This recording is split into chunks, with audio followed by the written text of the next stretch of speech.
Now, 51551 for your text. So, last night on Channel 4, part one of the documentary Leaving Neverland was broadcast. We spoke to the director earlier on in the week.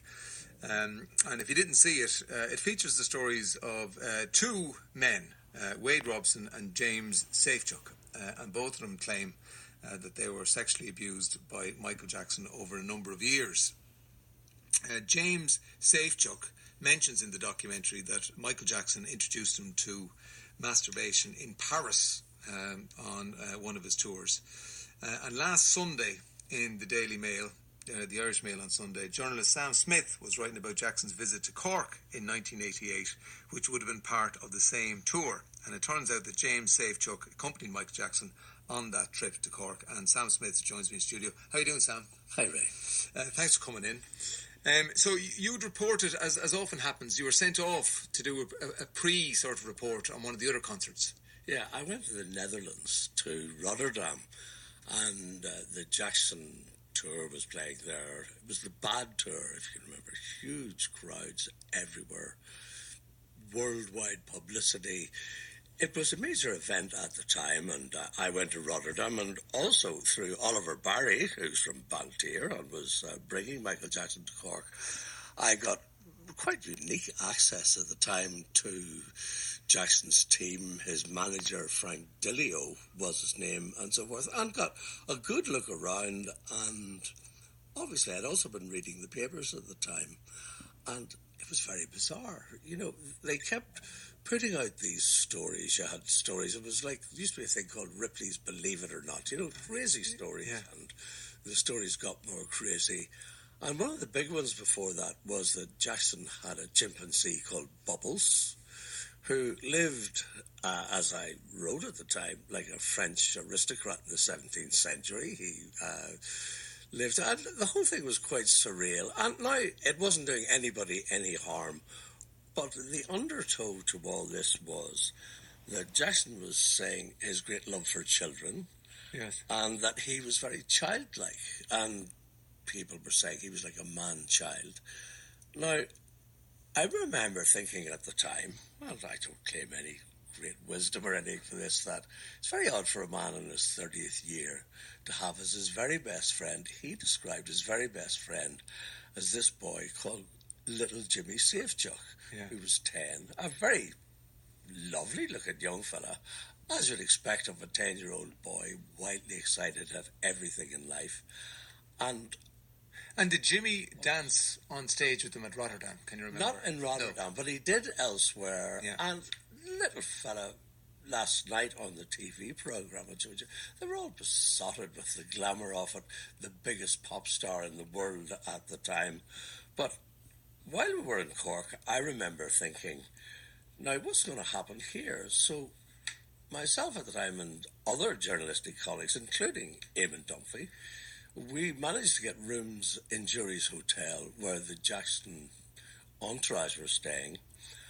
And we went to the show. It was absolutely terrific. It was going to see the best show you'd ever seen on Broadway or anywhere. The production was superb. Michael Jackson is without doubt one of the greatest dancers I've ever seen. The show was magnificent. And earlier that afternoon, we'd noticed that Jimmy Safechuck had come into town with Michael Jackson on his private jet. They came into the hotel and he was ushered away to a room. And journalists being what you are, it's, well, you're paid to be nosy, mind other people's business, you know. So went around finding out. Right, where's he? There were 150 of them, I think, staying in the hotel. They had taken up an entire floor of the hotel. Little Jimmy Safechuck had a room which had a perpetual do not disturb sign on the door. Michael was staying in the Dunboyne suite, it was called, the finest suite, the penthouse suite in the hotel. And one of the things that I also found out was that, no, it wasn't that bizarre because Elvis did it in his room in Las Vegas, but they put PVC sheeting on the windows to black out, and these magnificent panoramic views of Cork and so on. Now, rock and roll is rock and roll does what rock and roll does. Didn't pay, you know, much attention to it. But the whole thing was adding up to something very bizarre. After the show, we went back to the residence lounge, ordered bottles of Heineken, if I can remember right, and myself and Eamon Dunphy were sitting there. We were saying things like, why would any man of 30 years of age have as his very best friend, a 10-year-old boy? And at this time, they were talking about sleepovers as a sort of thing. Now, I have children. Nothing in child enjoys more than going to somebody else's house to stay over, the excitement and so on. But the whole thing was odd and, quite frankly, deeply suspicious. Certainly something I don't think I would ever wanted for anybody belonging to me. But nobody else had raised questions about it at the time, back in 1988. Everybody thought, sure, that's it. Isn't it odd? Like, it's a bit peculiar, but so what? It's Michael Jackson. He loves children. He is a man-child himself. And these stories kept coming out. His love for children. He was always being photographed at events for children. And for people who didn't see it last night, Jimmy Safechuck, he met him first in a Pepsi ad. Yeah. And you say in your article on Sunday he was paid $15 million for that Pepsi. Yeah, and he wouldn't even hold a can of it in his hand. Would he not? Right. Okay. Or be photographed. There was voiceovers and so on. It was very funny. Now, at that time, it was considered, you too at that time were very censorious about getting commercial endorsement for your act, or money, I suppose, and so on. Now, that was going on. That certainly would not have particularly annoyed me. No. As a very commercial work. So you're there, a number of journalists, and you're having your couple of jars after the Michael Jackson concert, and the topic of Jimmy Safechuck comes up. He's age 10, he's upstairs in his room, do not disturb sign. What did you decide to do there then? Well, we're sitting there and we said, Jesus, that young fella's in there. It's very odd. You know what we'll do? So, writing paper, hotel stationery, and an envelope was called for from the night porter, who at this stage, very friendly, decent sort of people. I would like to think we were treasured guests at the time. So we sat down and we composed a note. Dear little Jimmy Safechuck, we are in the residence lounge and we understand the circumstances. Words to that effect, I can't remember the exact words now. And if you're being held against your will, or if you need rescuing, let us know. Contact us. Yeah. So we gave that to the porter, and I think he was given a handsome tip to deliver it. And he was to slip it under little Jimmy's door, because little Jimmy hadn't been seen all day, and the do not disturb notice was on his door. We didn't hear from little Jimmy, but it was such a bizarre... But looking back, and you looked at the documentary, part one of it last night, and that letter was sort of tragically prophetic, wasn't it? Absolutely. And you say at the end of your article, you said that nobody shouted stop. The most famous pop singer in the world was hiding in plain sight, a predator on children protected by all the lawyers and influences that his millions could buy. And I deeply regret not reporting my suspicions, no matter how slight the chances of anybody making Michael Jackson stop sexually abusing children.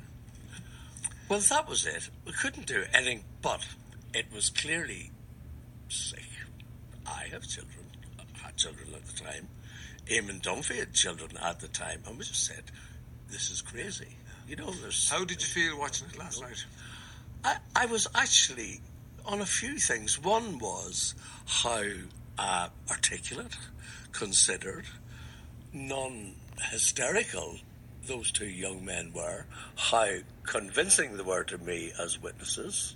The fact, one, I knew that they weren't being paid for it, and now they did things in the past they clearly regretted, but they were children.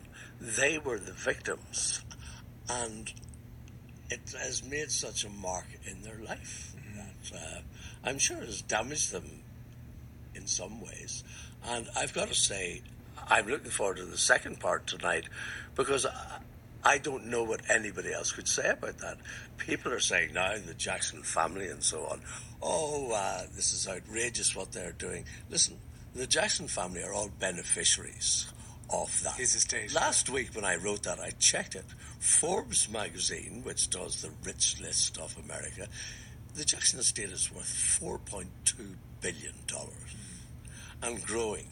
it's still there. A lot of people are getting a lot of money out of it. These guys are not. Now, they're suing as a state at the minute, or appealing against a thing. But whatever about the money, I personally am quite convinced they're telling the truth. Yes. There. And I think most people would be. And I think the film is very credible, and it's very skillfully made. Yeah, and it's hard hitting, and it's a difficult watch, but I think people should watch it. And anybody who is still claiming Michael Jackson's innocence, maybe they should take time out and watch it before they say that again.